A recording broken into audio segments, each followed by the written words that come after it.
ആറ്റുമതുകളി നിങ്ങളെത്താൻ കുമാരനാശാന്റെ കവിതയാടാ. അതിന് കയ്യടി ഉറപ്പ. തോറ്റ ആ സെക്കൻഡ് വെച്ച് ഞാൻ സ്ഥലം വിടുട്ടോ.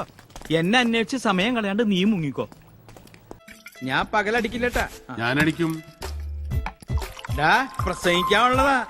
അത് പാളിന്ന് വെച്ചാ എനിക്ക് പ്രഭാകർ അണ്ടിക്കോടിന്റെ മുഖത്ത് നോക്കാൻ പറ്റില്ലട്ടാ. പ്രസംഗം ഞാൻ കലക്കൂടോ. താനപ്പ ആദ്യം ഒന്ന് പഠിക്കേ. അത് വേണമെന്ന് വെച്ചാ കയ്യിൽ എഴുതി വെച്ചോ. വേണ്ട. കോപ്പി അടിച്ചിട്ട് ഇവനെ പല പ്രാവശ്യം പിടിച്ചിട്ടുള്ളതാ. ആ നാണക്കേട് ഇനി വേണ്ട. മാറ്റുവിൻ ചട്ടങ്ങളെ സ്വയമല്ലെങ്കിൽ മാറ്റുമതുകളി നിങ്ങളെത്താൻ. ഇവൻ എന്താ സാധനം? ചീങ്കണ്ണിയ. ഇവ IAS എടുത്തിട്ടുണ്ടെങ്കിൽ തൃശ്ശൂർ കളക്ടർ ആവൂട്ടാ. അടുത്ത കാൻഡിഡേറ്റ് ശ്രീ CE ഫ്രാൻസിസ്. എനിക്ക് പേര് വിളിച്ചട ചെല്ല്. ചെല്ലാണ്. കലക്കിട്ട് വാങ്ങി.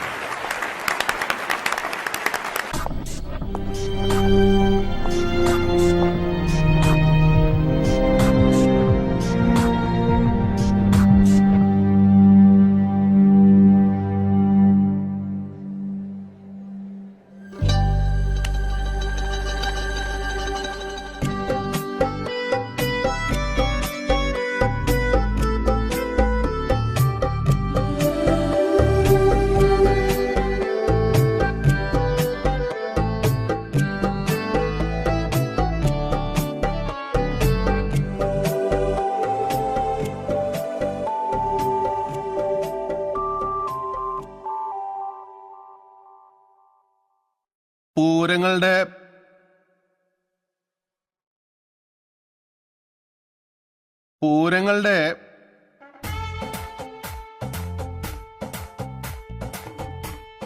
ഈ പൂരങ്ങളുടെ മാറ്റുവിൻ ചട്ടുകങ്ങളെ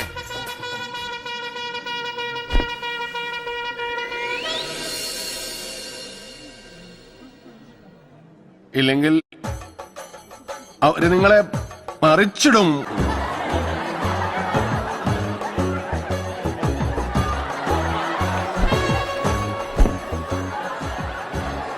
പറ്റുവച്ചാ എനിക്ക് വോട്ട് ചെയ്യാം. വേറെ ഇപ്പോ വലിയ കാര്യങ്ങളൊന്നും പറയാനില്ല.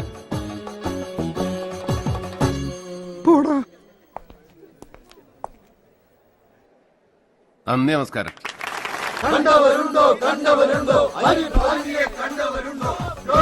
നിന്റെ ജോസ് ജയിച്ചടി. കാളാ ബ്രാഞ്ചി. ഇതിപ്പോ എന്തത്? അമേരിക്കൻ പ്രസിഡന്റ് ഇലക്ഷനോ? ഇനി കുറച്ചു കാലത്തേക്ക് ആ നശിച്ച ക്ലബിലേക്ക് പോണ്ടാട്ടാ. നാളെ ഒരു സൗജന്യ അരി വിതരണം നടത്തുന്നുണ്ട്. ഇത്രേ.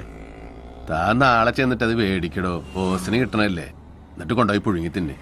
സുബ്ര, വണ്ടി ബാഹുലേന്റെ ഹോട്ടലിലേക്ക് പോട്ടെ. അതാ നല്ലത്. ഇനി കുറച്ചു ദിവസത്തേക്ക് ഒരു മുറി എടുത്ത് അവിടെ ഒളിച്ചിരിക്കാം. എന്താണ്ടാ യൂസഫേ നിന്റെ ഒരു അഭിപ്രായത്തില് നമ്മള് പൊട്ടാൻ കാരണം?